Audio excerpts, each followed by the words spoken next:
23 en Ciudad Bolívar, pero bueno, en algún momento llegó hasta París, obviamente, ahí, de hecho, pues se despide de este plano físico en 2005 en Francia. Y con usted quisiéramos revisar un poco de lo que fue la trayectoria de Soto, cómo llegó a ser el artista que hoy admiramos, reconocemos, agradecemos por esas obras espectaculares que dejó. Sí, bueno, la vida de Soto es interesantísima porque va íntimamente ligada al desarrollo de su obra. Soto nació en Ciudad Bolívar el 5 de junio de 1923 y bueno, era un niño que miraba, estudiaba y empezó pintando carteles en su ciudad natal, ¿no? Carteles de ¿Mm? cine. Yo tuve la suerte de conocerlo personalmente desde muy pequeña porque él era amigo de mis papás, de modo que yo oí muchas veces estos cuentos que le contó a muchas personas y en entrevistas y yo llegué a trabajar con él, de modo que lo que voy a contar es parte de lo que yo conocí de su vida contada por él o también leída, por supuesto, ¿no? Entonces él de Ciudad Bolívar se gana una beca para ir a estudiar a Caracas historia del arte, ¿no?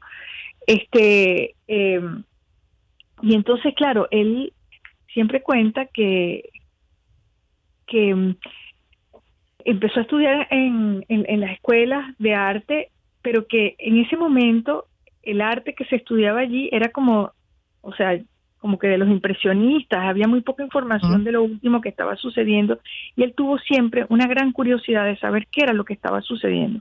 Llegaban revistas, catálogos y entonces él iba viendo lo que estaba pasando en otras partes del mundo, sobre todo en Europa.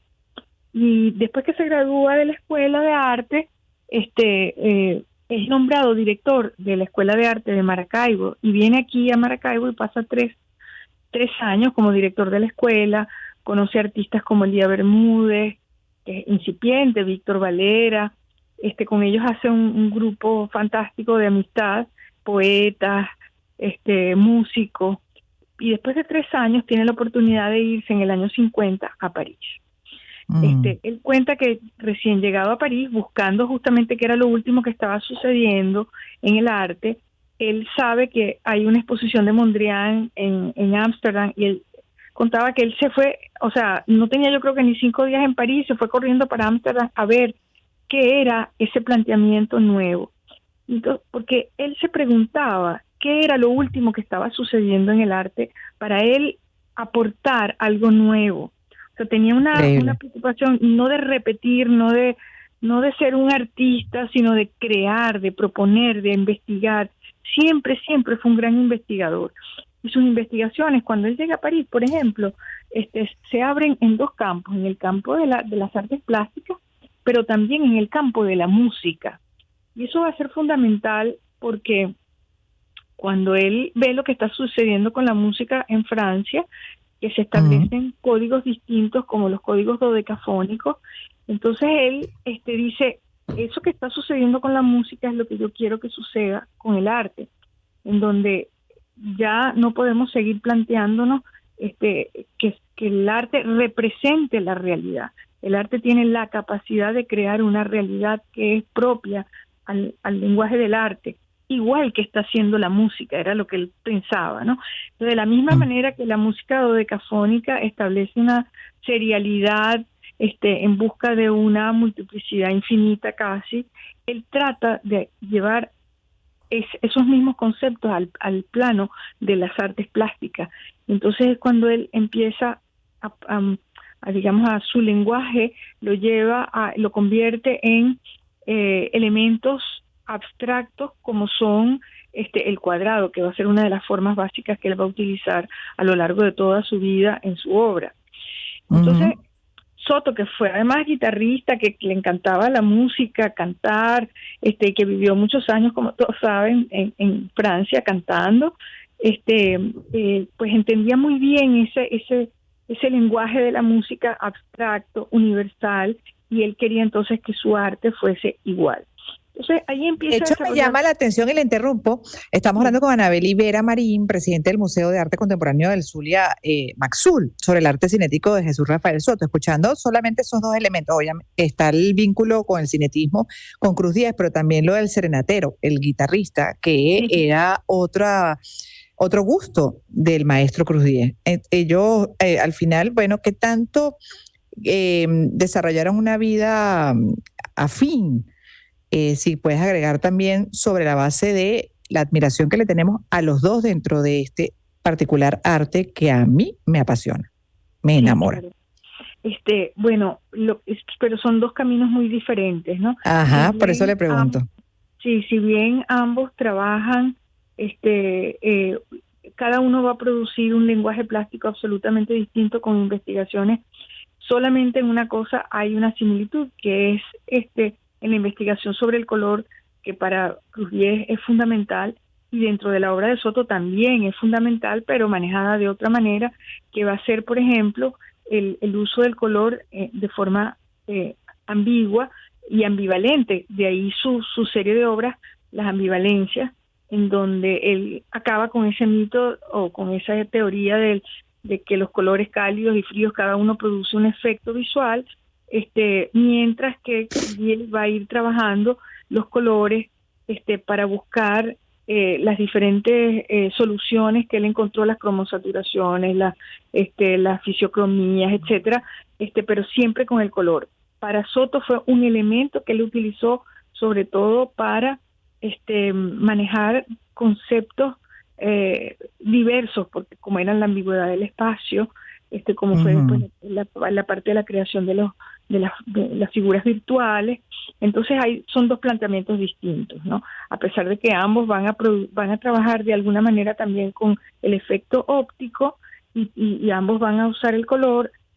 Soto lo utiliza, pero no es su único elemento, sino es parte del desarrollo de su obra en diferentes conceptos, mientras que para Cruz Diez es la base de todo el desarrollo de su obra, el color.